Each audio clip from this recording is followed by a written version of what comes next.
انسان کے اخلاق جتنے عمدہ ہوں گے اس کی وجہ سے اس کے قریب والوں کو اتنا ہی سکون ملے گا، اس کے اہل خانہ کو بھی، اس کے پڑوسیوں کو بھی، اس کے دوست احباب۔ اور اچھے اخلاق کی ایک پہچان یہ ہوتی ہے کہ لوگ اس کے ساتھ مل کے رہنا پسند کریں۔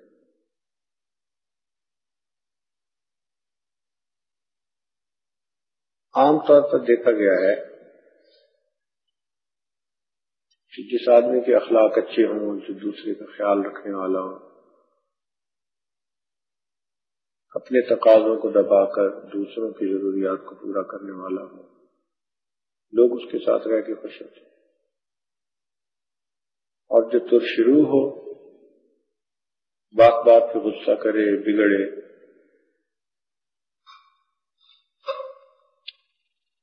تو وہ آدمی لوگ اس سے دور بھاگتے ہیں۔ اللہ تعالیٰ اپنے محبوب کو ارشاد فرماتے ہیں، اے میرے محبوب، لو كنت فظا غلیظ القلب لانفضوا من حولك، اگر آپ بھی دل کے سخت ہوتے تو شروع ہوتے تو یہ سب آپ کے گرد سے تتر بتر ہو جاتے۔ تو قرآن پاک سے بڑی گواہی اور کیا ہو سکتی ہے؟ تو یہ نبی علیہ السلام کے اخلاق حمیدہ تھے۔ صحابہ آپ سے اتنی محبت کرتے تھے کہ اپنی جانوں سے بھی زیادہ۔ حضرت انس رضی اللہ عنہ آپ کی خدمت میں آئے جب 10 سال کے تھے، تقریباً 10 سال کے تھے۔ ان کی والدہ ام سلیم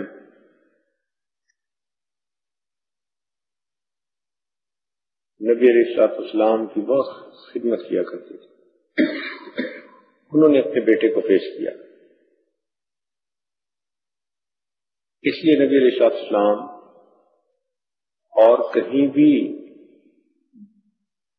رات کا قیام یا دوپہر کا قیلولہ نہیں فرماتے تھے سوائے اپنے خاندان کے گھروں کے۔ مگر ام سلیم ایسی صحابیہ تھی کہ ان کے گھر دوپہر کا قیلولہ بھی کر لیا کرتے تھے۔ ان کی قربانیاں بھی بڑی ہیں۔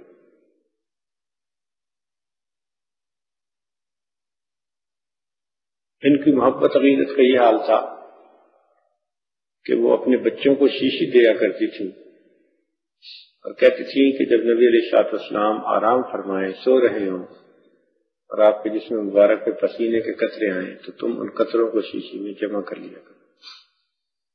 تو ایک مرتبہ نبی علیہ السلام نے پوچھا کہ یہ کیا معاملہ ہے؟ تو وہ کہنے لگی کہ اللہ کے محبوب، ہم یہ آپ کے جسم اطہر سے نکلے ہوئے جو قطرے ہیں ان کو خوشبو میں ڈالتے ہیں تو خوشبو کی خوشبو بہتر ہو جاتی ہے۔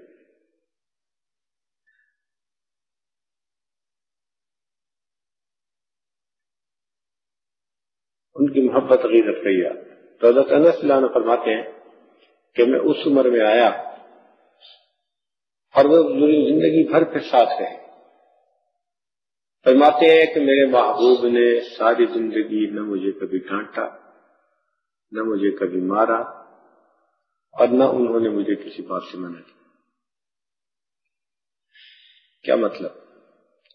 کہ جب بچوں کو پیار دیا جاتا ہے اس پیار کے رشتے میں وہ خود بخود ایسے انسان کی اتباع کرتے ہیں جیسے سدایا ہوا جانور کیا کرتا ہے، ضرورت نہیں پیش آتی۔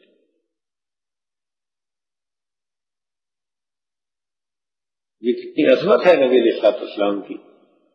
ایسا پیار دیا کہ وہ فرماتے ہیں کہ کبھی مجھے ڈانٹ کھانے کی نوبت ہی نہیں آئی، کوئی کام ایسا نہیں کیا۔ حکمت کے ساتھ۔ چنانچہ ایک مرتبہ ایک صحابی عرفات کے مجمع میں چل رہے تھے، ایک طرف ان کی جو نگاہ اٹھی تو سامنے کوئی عورت تھی غیر محرم، تو جیسے ہی اس طرف نگاہ اٹھی اور تھوڑی دیر دیکھا نبی علیہ السلام پاس تھے، آپ نے زبان سے کچھ نہیں کہا، صرف ان کے چہرے کو دونوں ہاتھوں سے پکڑ کے یوں کر دیا۔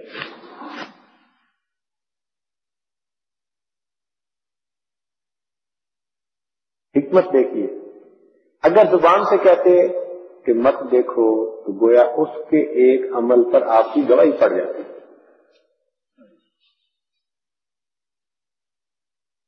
ایسا نہیں کیا، بس یوں سر پکڑا اور پکڑ کے یوں پھیر دیا۔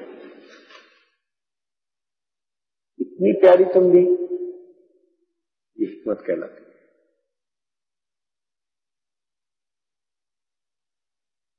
چنانچہ ایک عرابی آئے، عرابی کہتے ہیں دیہاتی،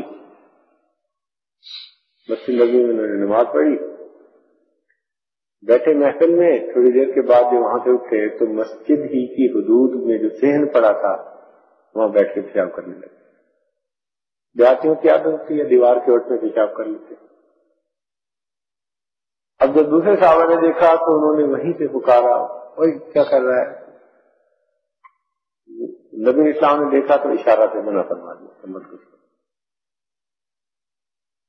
جب وہ فارغ ہو کر اطمینان سے آپ کے پاس آئے، آپ نے انہیں فرمایا کہ دیکھو یہ مسجد اللہ تعالیٰ کا گھر ہے، اس کا ادب یہ ہے کہ اس کو ہم پاک رکھیں، اللہ تعالیٰ پاک ہے۔ اب جب اتنے پیار سے سمجھایا تو وہ تو حیران رہ گئے۔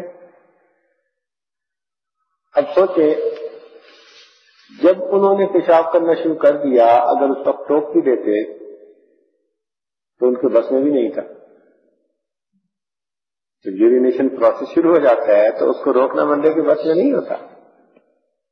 ہوتا کیا کہ ایک تو وہ روک نہ پاتے، دوسرا ان کے کپڑے بھی ناپاک ہوتے، جسم بھی ناپاک ہوتا، اور پہلے سے زیادہ زمین ناپاک ہوتی، جدھر جدھر جاتے اس سے اور زیادہ ناپاک ہو جاتے۔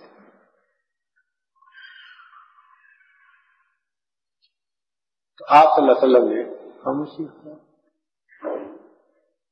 اور پھر ان کو اتنے پیارے انداز سے بات سمجھائی۔ صحابہ کہتے ہیں کہ وہ تو اتنے حیران ہوئے کہ اللہ کے نبی، اچھا مجھ سے اتنی بڑی غلطی ہوئی، میں آئندہ یہ کروں گا وہ کروں گا۔ وہ گئے پھر اپنے گھر والوں کے پاس، جب جانے لگے ان کے پاس سواری نہیں تھی، نبی السلام نے ان کو سواری تحفہ دے دی۔ پھر آپ نے دیکھا کہ اس کے کپڑے پھٹے ہوئے تو آپ نے اپنا جبہ، اپنے کپڑے اس کو ہدیہ دے دی۔ اب جب وہ گھر کی طرف چلا تو کپڑے بھی نئے، سواری بھی نئی، بڑے شان سے اور بڑے شوق سے اپنی بستی کے قریب پہنچا تو دور سے پکارنے لگا، او میرے بھائی، او میرے چچا، او میرے ماموں، رشتے داروں کے نام لے لے کے۔ لوگوں نے کہا تجھے کیا ہو گیا؟ کہنے لگا میں نے ایک ایسے معلم کو دیکھا، ایسے استاد کو دیکھا کہ زندگی میں ایسا استاد کوئی دیکھ نہیں سکتا۔ دیکھو میں نے مسجد میں بیٹھ کے پیشاب کرنا شروع کر دیا، نہ انہوں نے مجھے مارا، نہ ڈانٹا، نہ کچھ کہا، پیار سے ایک بات سمجھا دی، اور پھر مجھے دیکھو یہ تحفے بھی دیے، اتنے اچھے اخلاق ان کے۔ سب لوگوں نے کہا ہاں کوئی واقعی تو بڑی عجیب بات ہے۔ کہنے لگا چلو میرے ساتھ، میں بھی تمہیں ملاتا ہوں۔ چنانچہ اس واقعے پر اس بستی کے 300 لوگوں نے آ کر اسلام قبول کر لیا۔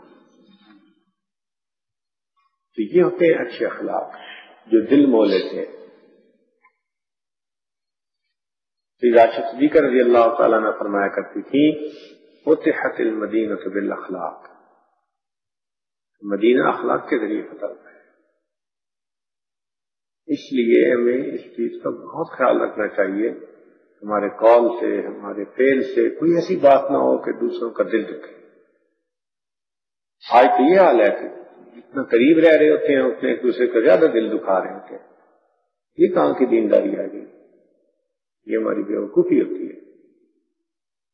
غصے میں ایسی بات کر جاتے ہیں کہ اتنے عرصے کا کیا کرایا اس سے پانی پھر جاتا ہے۔ دوسرے بندے کے دل کو اس ایک فکرے سے زیادہ تکلیف ہوتی ہے بنسبت اس سالوں کے جو اس کے ساتھ خاموشی کے گزارے۔ زبان کا استعمال ذرا حساب سے کریں۔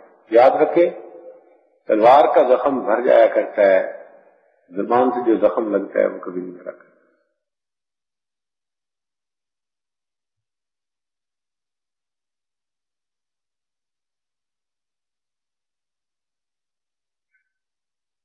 یہ جو قریبی رشتے ہوتے ہیں نا بھائی چارے کے رشتوں کے، ان رشتوں کو تلوار نہیں کاٹ سکتی، لیکن زبان ان رشتوں کو کاٹ کے رکھتی ہے.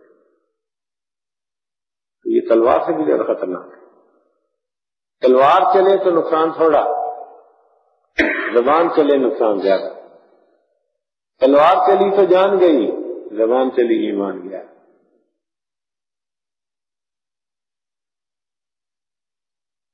اس لیے اچھے اخلاق کو اپنانا اور ایسا بن کے رہنا کہ لوگوں کو سکھ پہنچے. بس ایک اصول ذہن میں رکھے نا کہ ہم نے اللہ کے بندوں کو سکھ دینا. چھوٹی چھوٹی بات پہ ضد بنا لینا، چھوٹی چھوٹی بات پہ ایک دوسرے سے ناراض ہو جانا. خدا کے بندوں کہاں سے فرشتوں کو لاؤ گے کہ وہ آ کے رہے تمہارے ساتھ؟ اور مجھے تو یقین ہے کہ فرشتے بھی آ کے رہے تو آپ اس پہ بھی اعتراض کریں.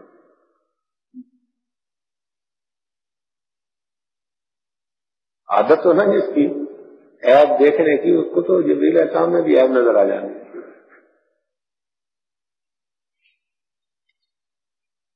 جیسے وہ ہمارے ایک دوست ہیں، انہوں نے اپنے بچوں کی بہت اچھی تربیت کی،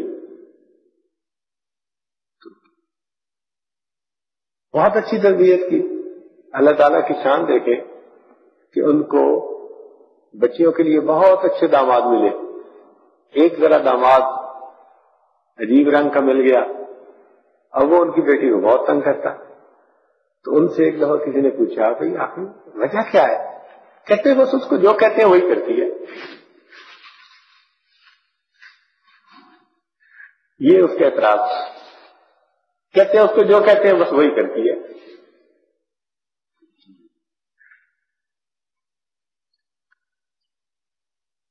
اب چونکہ وہ دین پڑی ہوئی اچھی نیک بچی تھی اور اس کو پتا تھا کہ خامد نے جو کہنا میرے وہی کرنا ہے، خامد کو یہ اعتراض ہے بچی جو کہتے ہیں وہی کرتی ہے. تو لوگوں کو تو اس میں بھی عیب نظر آ گیا.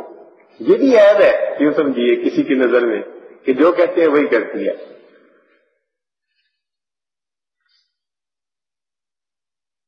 تو یوں تو بندہ کبھی بھی مطمئن نہیں ہوتا. اس لیے ایک دوسرے کے ساتھ مل جل کے رہنا سیکھیں، ایک دوسرے کے ساتھ مل جل کے رہنا سیکھیں، درگزر کرنا سیکھیں. دوسرے سے غلطی ہو سکتی ہے بے دھیانی کی وجہ سے، بیوقوفی کی وجہ سے. ہو سکتا ہے اس کا ارادہ تکلیف پہنچانے کا نہ ہو، اپنی کم عقلی کی وجہ سے، نا تجربہ کاری کی وجہ سے وہ کوئی ایسی بات کر جائے اس کو بنیاد بنا کے. یہ تو نہیں کہ دلوں میں فاصلے پیدا کر لیں. تو اچھا انسان وہی، نبی علیہ السلام نے کیا فرمایا، دل من قطع، جو تجھ سے توڑے تو اس سے جوڑ. اب یہ نبی علیہ السلام کی حدیث سامنے ہے، جو تجھ سے توڑے تو اس سے جوڑ. تو ہمیں تو حکم ہے کہ جو توڑے ہم ان سے جوڑے. کہ جائے کہ جو مل کے رہنا بھی چاہیں تو ہم آپس میں چھوٹی چھوٹی باتوں پہ خاموشی اختیار کر لیں، بولنا چھوڑ دیں، ملنا ملانا نہ رکھیں، اور پھر یہ سمجھے کہ اللہ ہم سے راضی. یہ خیال تم حالت سے جلو، سمجھے؟ ایسے اللہ راضی نہیں ہوتا. اللہ کو راضی کرنا ہو تو اللہ کے بندوں کو راضی کرو. اس کا یہ مطلب نہیں کہ گناہوں کے ذریعے اس کو راضی کرو یا گناہوں پہ ان کی مدد کرو. مقصد یہ کہ جو نیک ہیں، جو عرف میں نیک کہے جاتے ہیں، جو اپنی طرف سے نیکی کی کوشش کرتے ہیں، جن کی زندگی کا زیادہ حصہ نیکی پر گزرتا ہے، وہ نیک کہلاتے ہیں. یعنی ان کی نیکیوں کو اور ان کی برائیوں کو اگر دیکھا جائے ظاہری طور پر تو ان میں نیکی کا پہلو زیادہ نظر نیک آدمی ہے. اس لیے حدیث پاک میں آتا ہے کہ جس بندے کو مسجد میں کثرت سے آتا ہوا دیکھو اس کے ایمان کی گواہی دو. یہ ایمان کی علامت ہے مسجد میں کثرت سے آنا. تو اس لیے جس بندے نے وضاقت دینی بنا لی ہو کوشش کرتا ہو دین پہ عمل کرنے کی، اگر اس کی کوئی غلطی کوتاہی بھی ہو تو اصلاح کرنی چاہیے، انقطاع نہیں کر لینا چاہیے۔ وَيَقْطَعُونَ مَا أَمَرَ اللَّهُ بِهِ أَن يُوصَلَ، اور یہ لوگ قطع کرتے ہیں ان تعلقات کو جن کو اللہ نے جوڑنے کا حکم دیا۔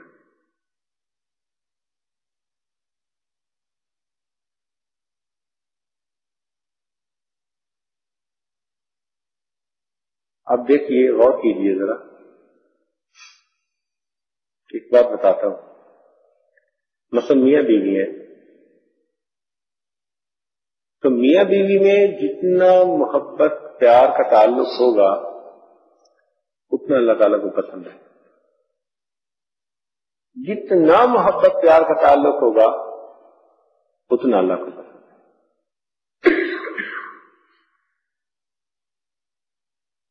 اب کئی لوگ اپنی طبیعت کی وجہ سے ذرا سی بات پہ بس بھڑک اٹھتے ہیں اور ان کو طلاق کا لفظ یاد آتا ہے، بھول جاتے ہیں کہ یہ اب 6 بچوں کی ماں بن گئی، اور اس عمر میں میں اس کو کہہ رہا ہوں کہ تجھے طلاق دوں گا تو پھر اس کے دل میں میرے بارے میں عزت رہے گی۔ جس عورت کو 6 بچوں کے بعد کہہ دیا جائے کہ تجھے طلاق دے دوں گا، کتنی انسیکیور فیل کرتی ہوگی وہ اظہار کرے نہ کرے، اس کا دل بہت انسیکیور فیل کرتا ہے کہ اس بندے کے ساتھ پتہ نہیں کب کیا ہو جائے۔ مردوں کی بڑی بے وقوفی یہی ہوتی ہے کہ یہ لفظ سنا کے آ جاتے ہیں اور یہ نہیں سمجھتے کہ اس لفظ کے بعد اس کے ذہن میں جو پروسیس شروع ہو گیا وہ کیا ہے۔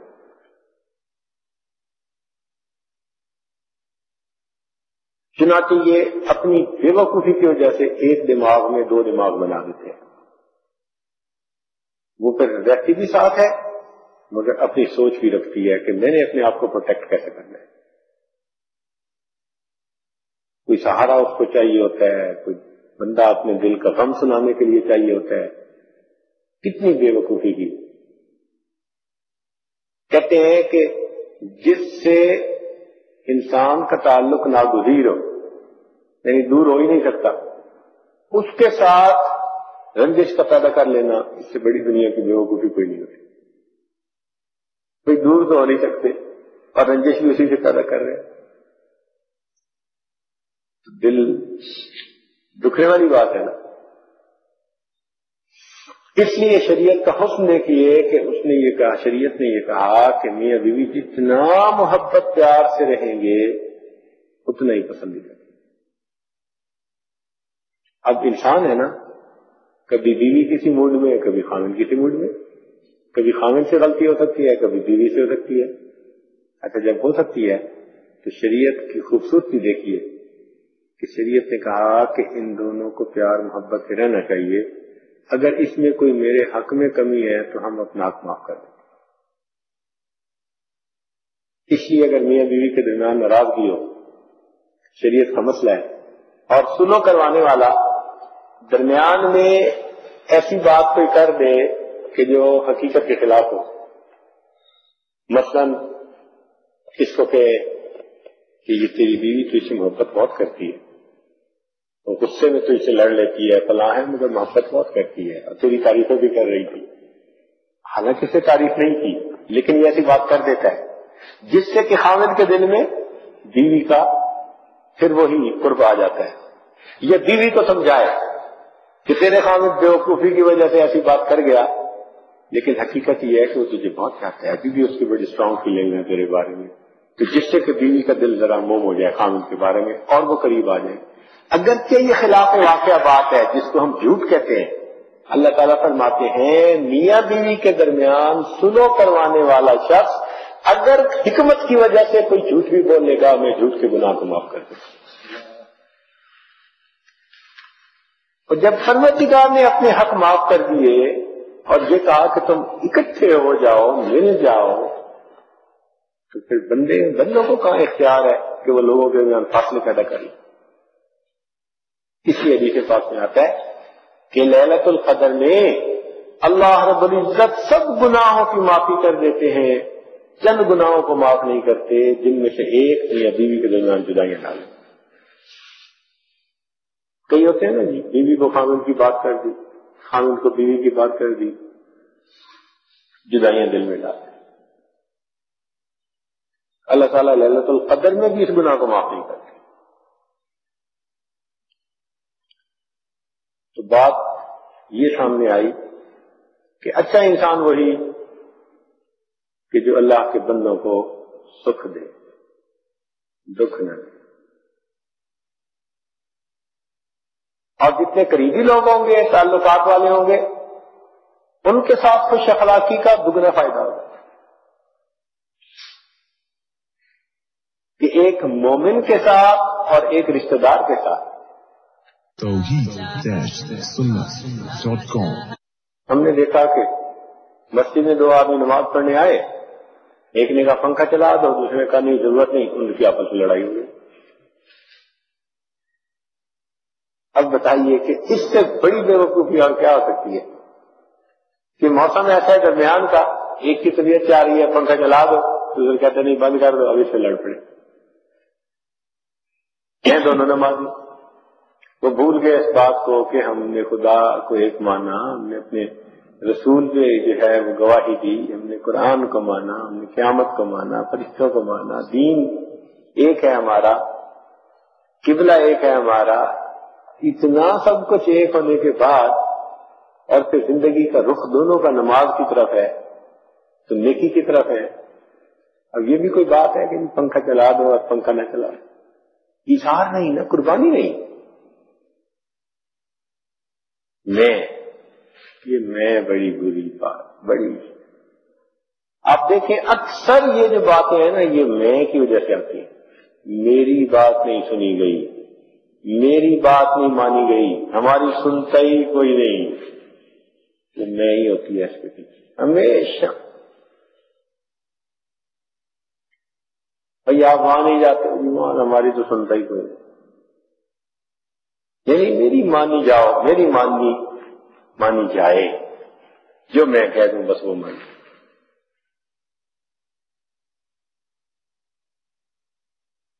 ایک دفعہ ایک بچہ رو رہا تھا، ماں نے پوچھا کہ کیوں رو رہے ہو؟ کہتے وہ مجھے مارنے نہیں دیتا۔ دوسرے بچے کی طرف چاہے، کہتے وہ مجھے مارنے نہیں دیتا، یعنی یہ اس کو مارنا چاہتا ہے اور وہ مارنے نہیں دیتا تو رو رہا ہے۔ کہتے نہیں وہ مجھے مارنے نہیں دیتا۔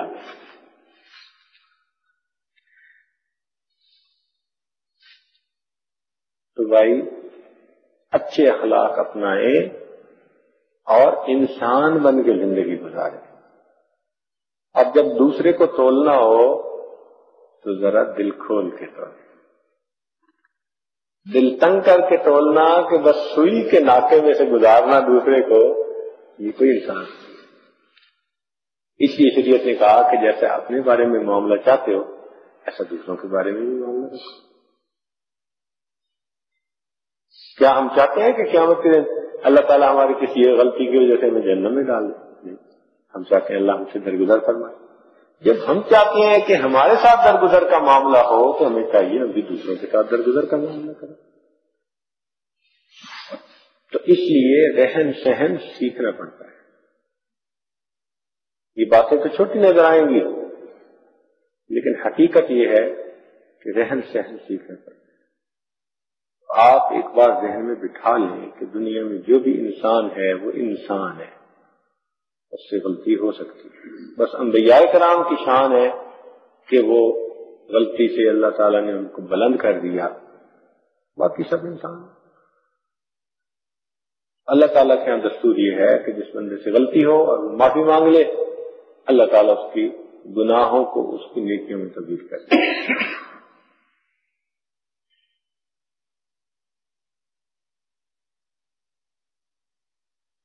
ماں کی کیا عادت ہوتی ہے؟ ماں کی عادت ہوتی ہے مار لیتی ہے، کسی کو مارنے نہیں دیتی۔ یہ عجیب بات ہے، محبت ہوتی ہے نا، خود تو مار لے گی لیکن کسی کو نہیں مارنے دے گی۔ اللہ اکبر۔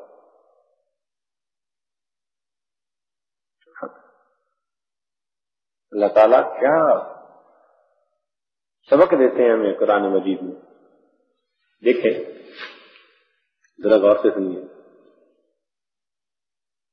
منافقین نے سیدہ عائشہ صدیقہ رضی اللہ تعالی عنہا پر بہتان باندھا، جھوٹا الزام لگایا، اتنا پروپیگنڈا کیا کہ چند ایک مسلمان بھی ان کی باتوں میں آ گئے.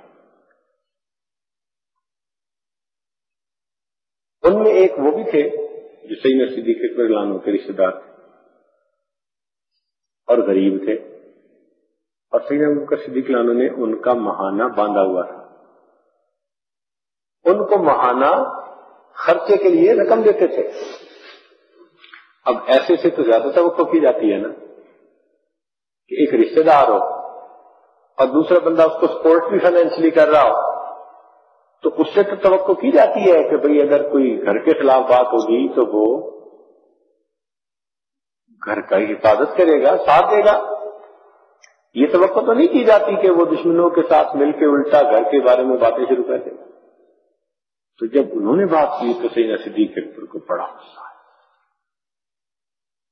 اور جب برات کی آیتیں اتر آئیں، اللہ نے گواہی دے دی کہ یہ تو صدیقہ ہیں اور سچی ہیں اور جھوٹی بات کی گئی ہے، تو سیدنا صدیق اکبر کو پھر اس وقت اور زیادہ غصہ آیا. آپ نے ارادہ کر لیا اچھا اب اس کا ماہانہ میں نے بند کر دیا، میں نے اس کا ماہانہ بس بند کر دیا. جب یہ فیصلہ کر لیا اللہ تعالیٰ نے آیتیں اتار دی.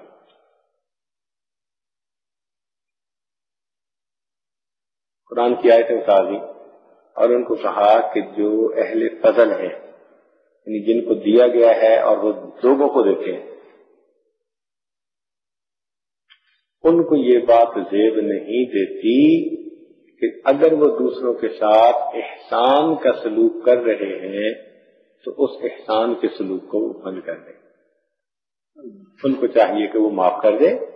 الا تحبون ان یغفر اللہ لکم، کیا تم اس بات کو پسند نہیں کرتے کہ اللہ تمہارے گناہوں کو معاف کرے؟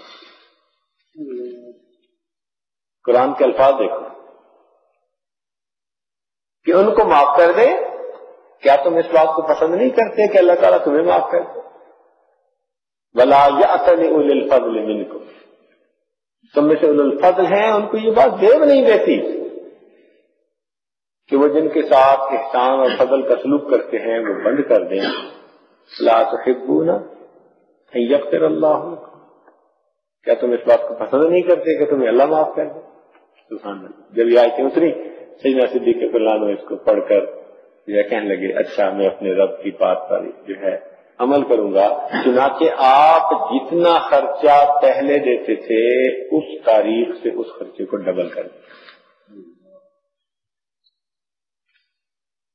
اس کو ڈبل کر دیں. اللہ نے سفارش فرمائی ہے، اس لیے اللہ تعالیٰ کی سفارش کی وجہ سے میں ڈبل کر.